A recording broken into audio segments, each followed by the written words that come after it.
Hi everyone, my name is Natalia Rose Aliobo. Welcome back to my YouTube channel.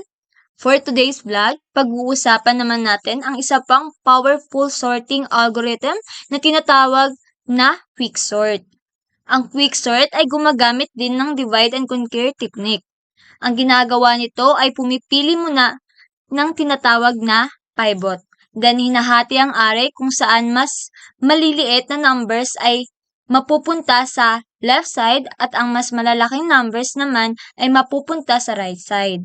Sa example natin, gagamit tayo ng array na 5, 3, 1, 4, 2. So, ganun pa din yung original array natin. So, ipapakita ko kung paano ito nagiging sorted gamit ang quicksort, pati na rin kung paano ito kinocode sa C++. Ang main goal ng quicksort ay maayos ang numbers from smallest to largest. May tatlong important steps siya. Choose a pivot, partition the array, recursively sort the left and right parts, at paulit-ulit lang ginagawa ang process hanggang maging sorted ang buong array. So, let's start. Dito sa original array natin, meron tayong 5, 3, 1, 4, 2. So, hindi pa siya sorted, kaya gagamit tayo ng quicksort. So, step 1, partition.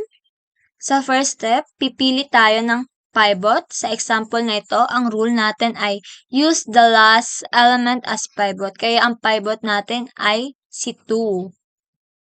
Ngayon, i-compare natin lahat ng elements kay pivot. Ang 1 ay mas maliit sa 2 kaya mapupunta siya sa left side. Ang 5, 3 at 4 ay mas malaki sa 2 kaya mapupunta sila sa right side. So, ayan. Nakikita nyo naman. Pagkatapos ng partition, mapapansin na si 2 ay nasa tamang posisyon na. Nasa tamang posisyon na niya. Sa step 2 naman is, ito yung step 2 natin. Next, isusort natin recursively ang left part. Ang left part natin ay si 1. Since isang element lang siya, automatic na sorted na agad. So, sa step 3, ngayon naman, isusort natin ang right part na 5, 4, 3. So, ang pivot natin, dito ay si 3 dahil last element ulit. Compare natin. Walang mas malait kay 3, kaya si 3 mapupunta sa tamang posisyon. So, yung result is 3, 4, 5. Then, recursively, isusort ulit ang 4 and 5. So, sa step 4, andito si 4 and 5. Sa sub-array na 4 and 5, ang pivot natin ay 5. Since 4 is smaller than 5, mananatili siya sa left side, kaya magiging 4, 5. Sorted na rin ang part na ito. Kaya sa step 1, combine all parts. So, ayan. Finally, pagsasamahin lahat ng sorted parts.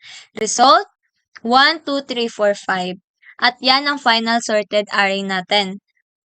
So, in short, ang quicksort ay pumipili ng pivot, hinahati ang array, nilalagay ang smaller elements sa left, larger elements sa right.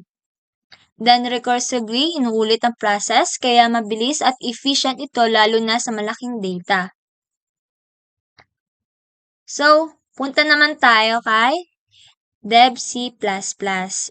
Andun yung code ko. May nagawa na akong code kasi masyadong mahaba yung quicksort eh. Kaya, niready ko na yung code para sa inyo kasi mas haba yung video. So, ayan.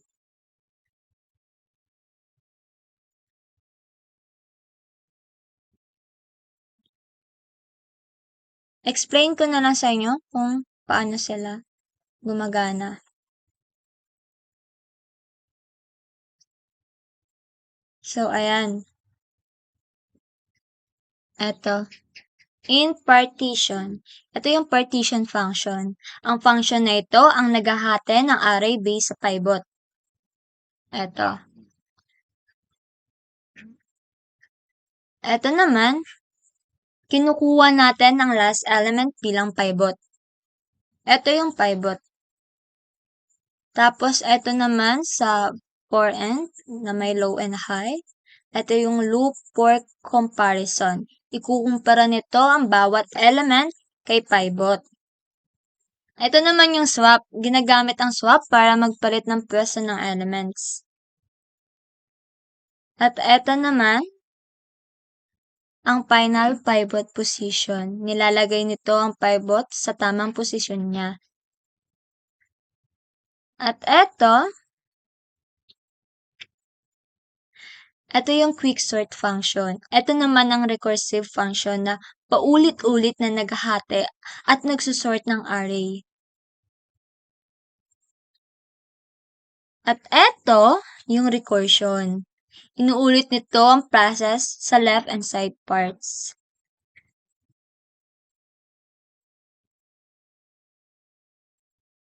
At ito naman ang main function. Ito ang original array natin. At ito yung output. Ipiprint nila ang final sorted array natin. So, try natin i-compile kung meron siyang error. So, walang nangyaring error. So, let's run. So, ayan yung kinalabasan niya. Ito yung sorted array natin. And that's how quicksort works using divide and conquer algorithm by choosing a pivot and recursively sorting the left and right parts. Mabilis nitong naayos ang array. So, thank you for watching and sana may natutunan kayo tungkol sa quicksort and C++ programming. Goodbye!